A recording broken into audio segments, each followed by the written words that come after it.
Diane had always been close to her father.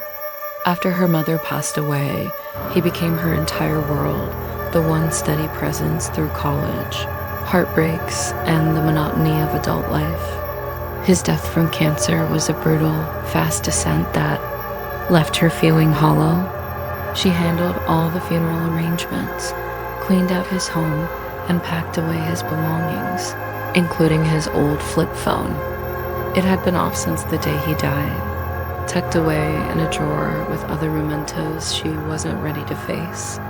6 months later, just past 2:13 a.m., Diane's phone rang. She was groggy, half asleep, but the name on the caller ID jolted her fully. Awake, Dad Mobile blinked on the screen, taunting her with impossibility. Her breath caught in her throat as her finger hovered over the green button, but she couldn't bring herself to answer. The ringing stopped, replaced by the soft chime of a voicemail alert. She sat in silence for a few moments before listening to it, heart pounding with confusion and dread. The message was only 6 seconds long. Static filled the first few seconds, and then his voice. Her father's unmistakable voice, barely above a whisper, trembling and strained. "Diane, help me." That was all. The tone cut off suddenly, leaving her staring at the screen, hands shaking. The logical part of her mind tried to take control. It had to be a prank. Maybe someone had cloned his number. Maybe it was an old voicemail that somehow reappeared. But it didn't feel like any of those things. It felt personal. It felt real. The next few nights passed uneventfully until it happened again. Same time, same number, another voicemail. This time, his voice was weaker, more desperate. "Diane, it's cold. I'm still here." It made her skin crawl.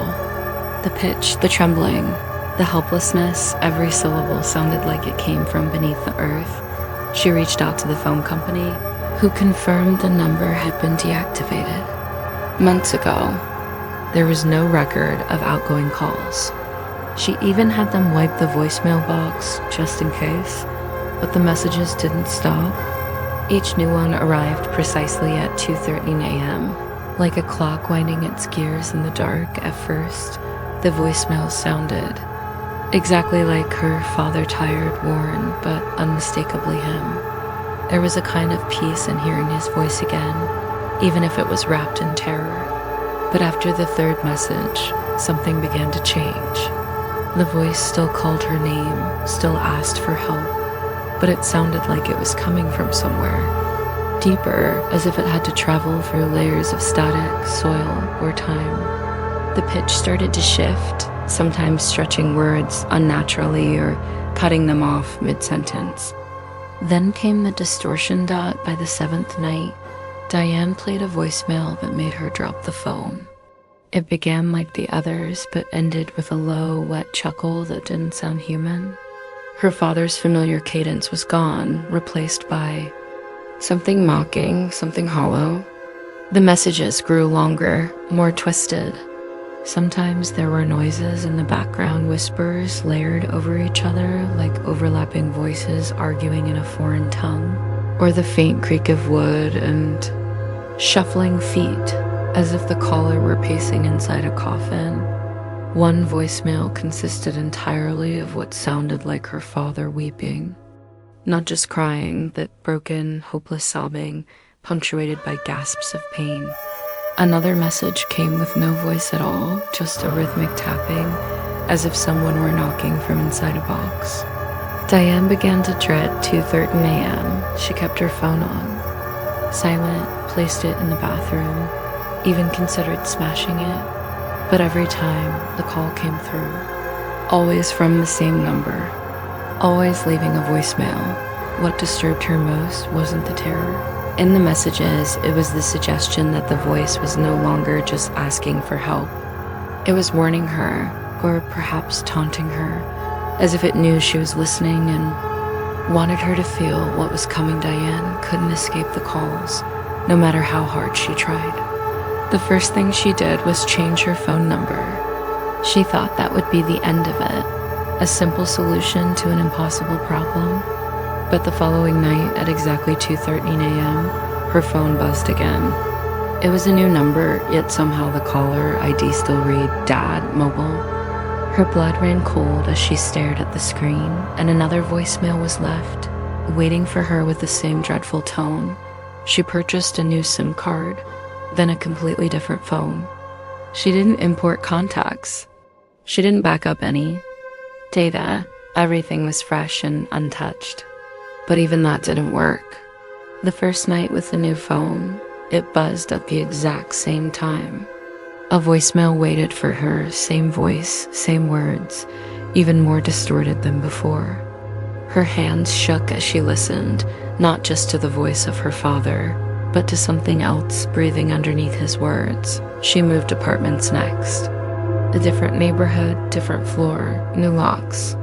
She didn't tell anyone the address, didn't post about it online, but the calls followed her there too. The first night in her new place, she heard the buzz echo through the empty walls. She checked the screen with growing dread. The number had no ID, no location, but the message was waiting. This time, it simply said, "You can't run." The pattern was undeniable. Time and distance meant nothing. The thing that was reaching out to her had no regard for phones or technology. It wasn't just haunting her through the calls, it was tied to her, bound to her through something deeper than cell towers and voicemails, and it was getting closer every single night when Diane returned to her father's house. Something felt wrong the moment she stepped inside. The place was exactly as she'd left it, dust gathering on forgotten picture frames, curtains drawn tight against the outside world, the scent of old coffee and decay lingering in the air. But it was the silence that felt unnatural, like the house itself was holding its breath. She walked through each room, half expecting to hear his voice, half praying not to. Her goal was simple: retrieve the old flip phone and destroy it. She had stored it in a kitchen drawer, nestled among old charger cables and expired coupons. But when she opened the drawer, it was empty. Panic crept up her spine as she searched the rest of the kitchen, then the living room, then his bedroom. And there, on his nightstand, sitting perfectly centered beneath the lamp, was the phone, turned on, fully charged. Buzzing with a new voicemail, Diane stared at it, paralyzed.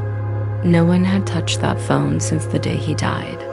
It was supposed to be dead, the battery long drained, the SIM card deactivated, but now it sat humming softly, as if waiting for her. She picked it up, her fingers trembling as she opened the voicemail inbox. Only one message sat there, timestamped just minutes. Echo dot, the message began with static and deep breathing. Then her father's voice came through, raspier than ever. "You shouldn't be here, Diane." The phone screen flickered. The lights dimmed. A low, vibrating hum began in the walls, almost like a growl. She spun around, certain someone or something was behind her, but the room was empty. Still, the feeling of being watched was overwhelming, suffocating, as if the house itself had woken up and was no longer her home. The nightmare started the same night Diane found the old phone on the nightstand. In her dreams, her father stood at the top of the basement stairs, his face pale and sunken, his eyes wide with something that looked like fear or regret. He never spoke, just raised one trembling hand and pointed downward. Each night, the dream grew longer. The shadows at the bottom of the stairs seemed to stretch, growing darker, pulling her in. And always, she heard his voice whispering just before she woke, "It's not buried deep enough." Unable to sleep and desperate for answers, Diane returned to the basement. The concrete floor was cracked in one corner, a place she never noticed before. Her hands moved before her thoughts could catch up. She grabbed a hammer, then a chisel, and began chipping away at the floor. The concrete gave faster than it should have, as if something beneath it wanted to be found. When she broke through to soft soil, the air turned cold, like something ancient had been sealed away. She dug for hours, numb to pain or reason, until her fingers hit something hard. Wood. A box, small and nailed shut, wrapped in what looked like blackened cloth. Inside, she found a cassette recorder, a photograph of her father standing with an unknown man, and a folded note. The photo chilled her. It was old, grainy, and her father looked terrified. On the back, in his handwriting, were the words, "We buried him here so he'd stay dead." She played the tape.